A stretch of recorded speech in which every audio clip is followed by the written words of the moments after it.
Well, there's the frozen skins, tater skins. All right, let's see what we got.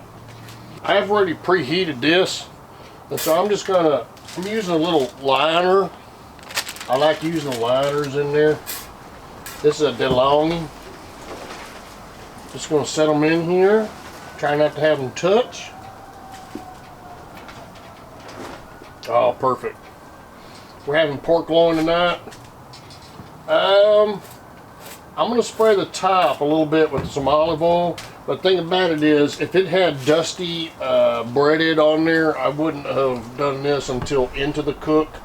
I'm planning on going full force for 8 minutes, but what I want to do for you and y'all's, we're gonna go for 4 minutes and we'll check on it.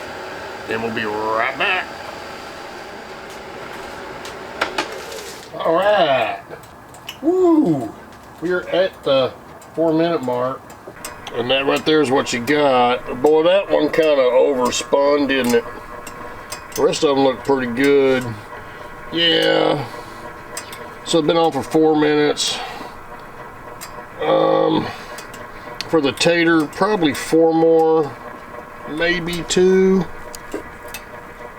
Yeah, we're gonna go 4 more. All right.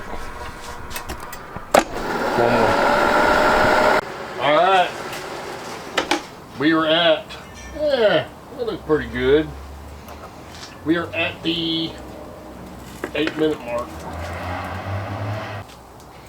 Gigi said, let's add some more bacon bits and cheese on there. I said, no, we're just going to leave them there. I said, and by the way, I thought I had 6, and some reason I only have 5. I don't know what happened.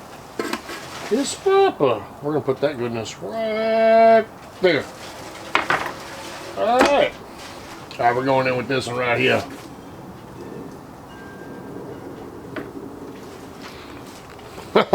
Right off the bat, people. Right off the bat. Hit that bell.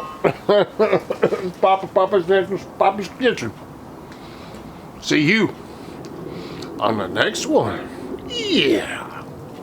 Do that again.